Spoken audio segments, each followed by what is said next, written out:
আসসালামু আলাইকুম শিক্ষার্থী বন্ধুরা, ভালো আছো সবাই? তো আজকে আমরা এসেছি নবম দশম শ্রেণীর পদার্থবিজ্ঞানের গতি অধ্যায়ের খুব মজার একটা প্রবলেম ব্যাখ্যা করার জন্য। বিষয়টা খুব ইন্টারেস্টিং, আশা করি সবাইকে ভালো লাগবে। তো ওকে, কথা না বাড়িয়ে আমরা প্রবলেমটা আগে দেখে ফেলি।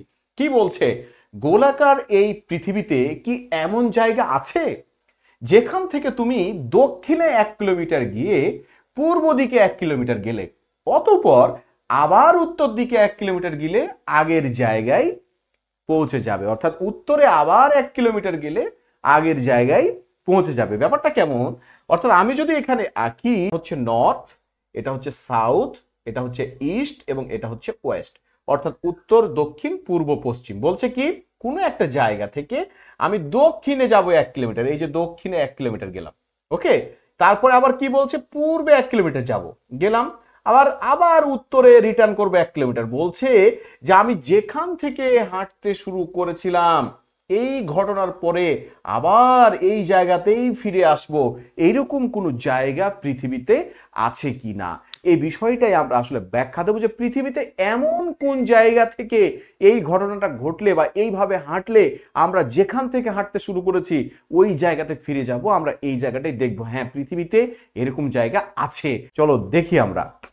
ওকে, এই বিষয়টিকে ব্যাখ্যা দেওয়ার জন্য আমি তোমাদের সামনে পুরো পৃথিবীকে আমার হাতের মুঠোয় নিয়ে এসেছি।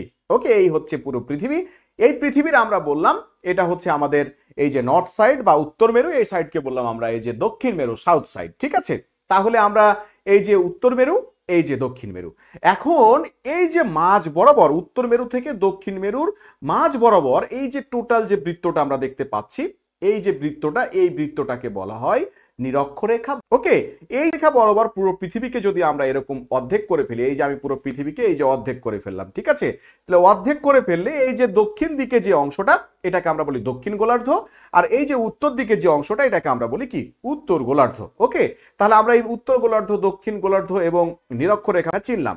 এখন এই যে বড় বৃত্তটা, এই বৃত্তটার সমান্তরালে আমরা যদি এই উত্তর দিকে এই সমান্তরাল করে আরো বৃত্ত আঁকি, এই যে আমরা সুন্দর করে এখানে একটা বৃত্ত আঁকলাম, তারপরে এখানে আর একটা বৃত্ত আঁকলাম, এখানে আর একটা বৃত্ত আঁকলাম। এই বৃত্তগুলো কি, এই বৃত্তগুলো হচ্ছে এই নিরক্ষরেখার সমান্তরাল এক একটা বৃত্ত। ওকে, এবং এই বৃত্তগুলোকে এক একটাকে বলা হয় অক্ষরেখা। ওকে, এই বৃত্তগুলো যত মেরুর কাছাকাছি যাব তত আস্তে আস্তে কি হবে, ছোট হচ্ছে।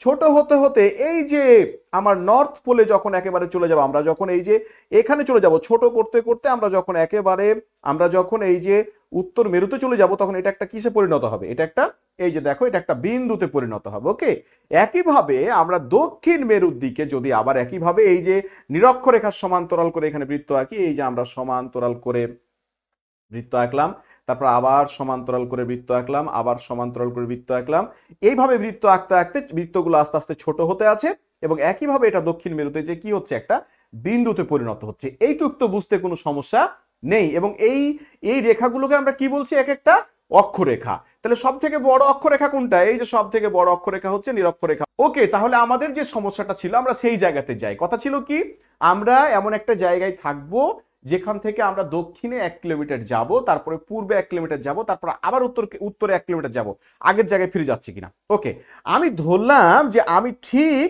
উত্তর মেরুতে অবস্থান করছি, অথবা উত্তর মেরুর কাছাকাছি কোনো একটা, এটা নর্থ পোল আমাদের, তাহলে উত্তর মেরুতে বা উত্তর মেরুর কাছাকাছি কোনো একটা জায়গায় অবস্থান করছি। তাহলে এখান থেকে দক্ষিণ দিকে যাওয়ার অর্থ কি, কোনো একটা জায়গা থেকে দক্ষিণ দিকে হাঁটার অর্থ হচ্ছে দক্ষিণ মেরুর দিকে হাঁটা। ওকে, দক্ষিণ দিকে হাঁটার অর্থ কি, তাহলে দক্ষিণ মেরুর দিকে হাঁটা। তাহলে এই যে এখান থেকে দক্ষিণ মেরু তো এই দিকে আছে, এই যে দক্ষিণ মেরু, তাহলে পৃথিবীর পিঠ দিয়ে হাঁটতে হাঁটতে আমরা দক্ষিণ মেরুতে আসবো। তাহলে এই যে এখান থেকে আমরা হাঁটতে হাঁটতে এইরকম একটা জায়গায় 1 কিলোমিটার দূরে, আমরা বললাম এখানে 1 কিলোমিটার, এই যে এখান থেকে এখানে আসলাম, আমরা বললাম এটা হচ্ছে 1 কিলোমিটার। ওকে, তাহলে এই জায়গা থেকে এই এই যে বৃত্তটা আছে, এই বৃত্তটা আমরা বললাম কয় কিলোমিটার, 1 কিলোমিটার। তাহলে 1 কিলোমিটার কোন দিকে আসলাম, 1 কিলোমিটার দক্ষিণে আসলাম। এবার কোন দিকে যাব, এবার পূর্বে যাব। তাহলে পূর্বে, এইদিকে পূর্ব, তাহলে আমরা যদি এখান থেকে 1 কিলোমিটার পূর্বে যাই, এই যে এখান থেকে 1 কিলোমিটার আমরা পূর্বে গেলাম, এই যে 1 কিলোমিটার পূর্ব, তাহলে 1 কিলোমিটার দক্ষিণে এসে এই যে 1 কিলোমিটার আমরা কোথায় গেলাম, পূর্বে গেলাম। এবার আবার কোন দিকে যাব, এবার আবার 1 কিলোমিটার উত্তরে যাব। তো উত্তরে যাওয়ার মানে কি, উত্তরে যাওয়ার মানে হচ্ছে উত্তর মেরুর দিকে যাও। তো এখান থেকে যদি আবার 1 কিলোমিটার উত্তরে যাই, তো এটা যদি একটা বৃত্ত হয়, তাহলে এই বৃত্তটা, এটা যদি আমরা মনে করি এখান থেকে, এটা এই কেন্দ্র থেকে এই যে এই মেরু থেকে এই বৃত্তটার দূরত্ব যা ছিল এখান থেকে এই দূরত্ব কিন্তু তাই, ঠিক আছে? তাহলে ঠিক 1 কিলোমিটার উত্তরে গেলে কিন্তু আবার আমরা উত্তর মেরুতেই ফিরে যাব। তাহলে আমরা কিন্তু রেজাল্ট পেয়ে গেছি। তাহলে এই ঘটনাটা পৃথিবীর সেই জায়গায় ঘটা সম্ভব, কোথায়?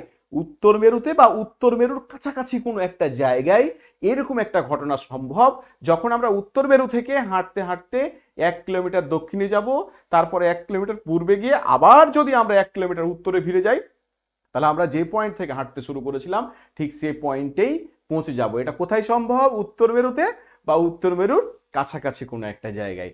আশা করি তোমরা হাতে কলমে এ বিষয়টা বুঝতে পেরেছো এবং আর একজনকেও তুমি ইচ্ছা করলে এটা বোঝাতে পারবে এবং বোঝাতে চেষ্টা করবে। যদি তুমি আর একজনকে এটা বোঝাতে পারো তাহলেই তুমি বুঝবে যে তুমি আসলে বুঝেছো। ভালো থাকবে সবাই, খোদা হাফেজ।